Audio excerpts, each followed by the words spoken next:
திமுக கூட்டணியை அவர்களே முடித்து விடுவார்கள் என்றும் காங்கிரஸை தோற்கடிப்பதே திமுக தான் என்றும் பாமக தலைவர் அன்புமணி விமர்சித்துள்ளார். அவங்க கூட்டணிக்குள்ளே அவங்க முடிச்சிடுவாங்க. காங்கிரஸ் குழப்பம் பண்ணிட்டு இருக்கிறாங்க. காங்கிரஸை தோற்கடிக்கிறதே திமுக தான். பார்த்துட்டு தான் இருங்க, பாருங்க. நிறைய சிக்கல்கள் இருக்காங்க. நம்ம கூட்டணி சுமூகமா நல்லா போயிட்டு இருக்கு, வேகமா போயிட்டு இருக்கு, எல்லாம் இருக்கு. இந்த தேர்தல் அண்ணா திமுகவுக்கும் திமுகவுக்குமான போட்டி. இந்த தேர்தல் இதுதான் யதார்த்தம், இதுதான் நிலவரம்.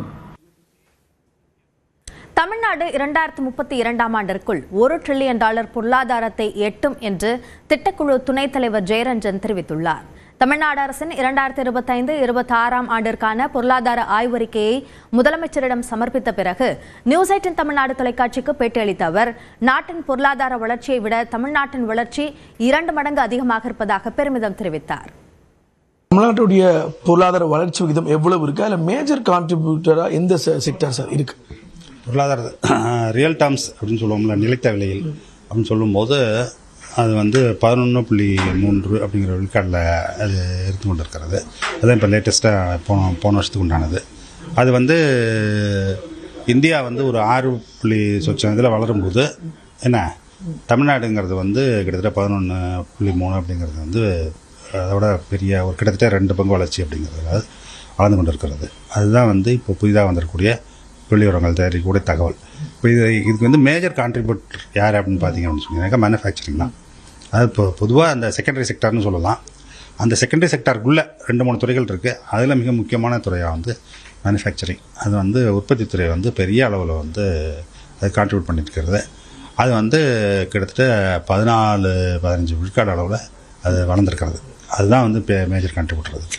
சார், தமிழ்நாடு அரசு $1 டிரில்லியன் அமெரிக்க டாலர் எக்கானமி அப்படின்னு ஒரு இலக்கை வைத்து பயணிச்சுட்டு வராங்க. அவங்களுடைய எக்கானமிக்கல் திட்டம் எல்லாமே அதை நோக்கி தான் இருக்குது. இப்போ எவ்வளோ கடந்திருக்கு, எவ்வளோ சதவீதமாக கடந்திருக்கும்? 32 லட்சம் கோடிக்கு வந்திருக்கிறோம். நம்ம அது இன்னும் 3 பங்கு வளரணும்.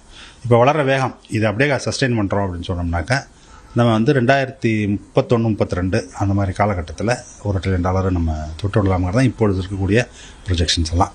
சார், இப்போ இந்த ஆண்டு எக்கனாமிக்கல் சர்வே வெளியிட்டிருக்கீங்க. இதில் கவர்மெண்ட் எந்தெந்த செக்டார்ஸ்லாம் கவனம் செலுத்தணும் கூடுதலாக? அதன் மூலமாக என்ன மாதிரி அவுட்புட் வரும்? எல்லா செக்டர்லையும் வேறு இதை பற்றி கவனம் செலுத்த வேண்டிய அவசியம் இருக்கும். அதெல்லாம் என்னென்ன அப்படிங்கிறத அதில் நம்ம சுட்டி காட்டிடுறோம். அது எக்காலஜியை பொறுத்த வரைக்கும், என்வாயன்மெண்ட்டை பொறுத்த வரைக்கும் என்ன பண்ண வேண்டியிருக்கு, இண்டஸ்ட்ரியை பொறுத்த வரைக்கும் என்ன பண்ண வேண்டியிருக்கு, எம்ப்ளாய்மெண்ட்டை பொறுத்த வரைக்கும் என்ன பண்ண வேண்டியிருக்கு, அக்ரிகல்ச்சரை பொறுத்த வரைக்கும் என்ன பண்ண வேண்டியிருக்கு அப்படிங்கிறது எல்லாத்தையும் அதில் இருக்கக்கூடிய எங்கெல்லாம் ஷார்ட் ஃபால் இருக்குது அப்படிங்கிறத அதிலே இண்டிகேட் பண்ணி அதெல்லாம் சரி பண்ணணும் அப்படிங்கிறத அவருடைய கவனத்தை ஈர்க்கிறது அது சொல்லியிருக்கோம். அதில் ஸோ அதே மாதிரி தமிழ்நாட்டில் இந்த தனிநபர் வருமானம் அதிகமாக இருக்கக்கூடிய மாவட்டங்களாக செங்கல்பட்டு, காஞ்சிபுரம் போன்ற மாவட்டங்கள், அப்புறம் குறிப்பாக தென் தமிழ்நாட்டில் ஒரு சில பகுதிகளில் அது குறைவாக இருக்குன்னு பார்க்குறோம். இந்த ஆண்டும் அதோட ரேஷியோ எப்படி இருக்குது?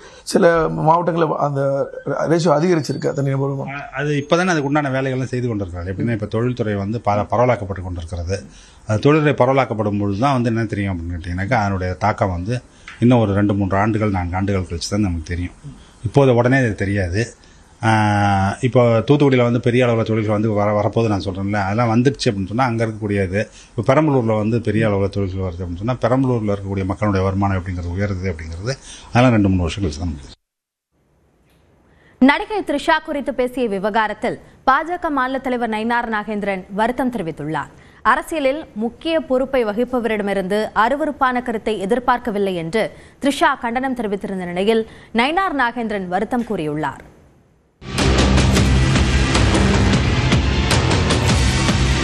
முதல்ல வீட்டில இருந்து வெளியே வரணும். த்ரிஷா விட்டு இருந்து முதல்ல வெளியே வந்தால் தான் முதல்ல எல்லாமே நடக்க முடியும். தவறி வந்த ஒரு வார்த்தை, என்னுடைய வருத்தத்தை நான் மனப்பூர்வமாக தெரிவிக்கிறேன்.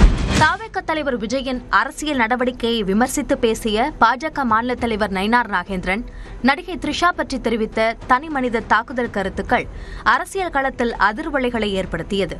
நயினாரின் பேச்சுக்கு பல்வேறு அரசியல் கட்சி தலைவர்கள் கண்டனம் தெரிவித்த நிலையில் பாஜக தேசிய மகளிர் அணி தலைவி வானதி சீனிவாசனும் வருத்தம் தெரிவித்தார். திரு நயினார் நாகேந்திரன் அவர்கள் ரொம்ப அமைதியாக பண்பாக பேசக்கூடியவர். எதனால செல்வி த்ரிஷா அவர்களை பத்தி அந்த மாதிரி ஒரு ரெஃபர் பண்ணாருன்னு தெரியல. எனக்கு அது கொஞ்சம் வருத்தமா தான் இருக்கு. நிச்சயமா என்னோட கருத்தை நான் அவர்கிட்ட சொல்லுவேன்.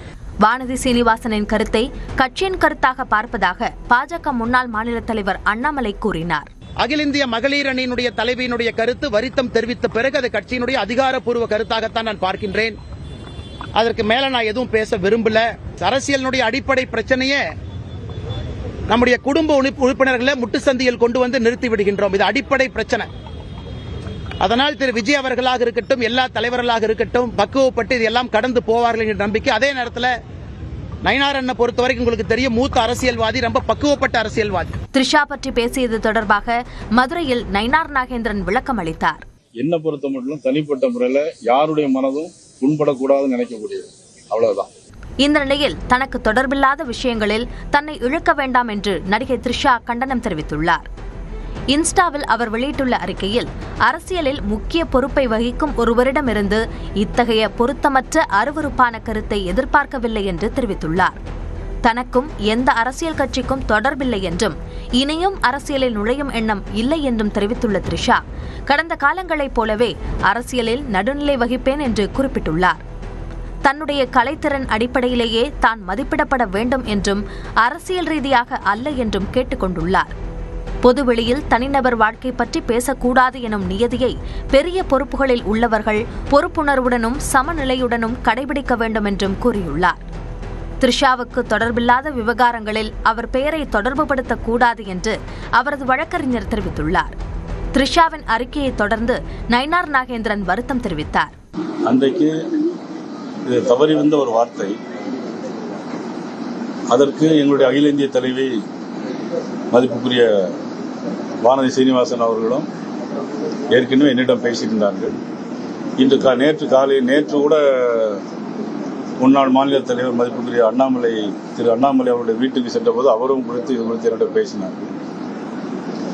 உண்மையிலே யாரேனும் இதில் வருத்தப்படவில்லைனால் என்னுடைய வருத்தத்தை நான் தெரிவித்துள்ளேன்.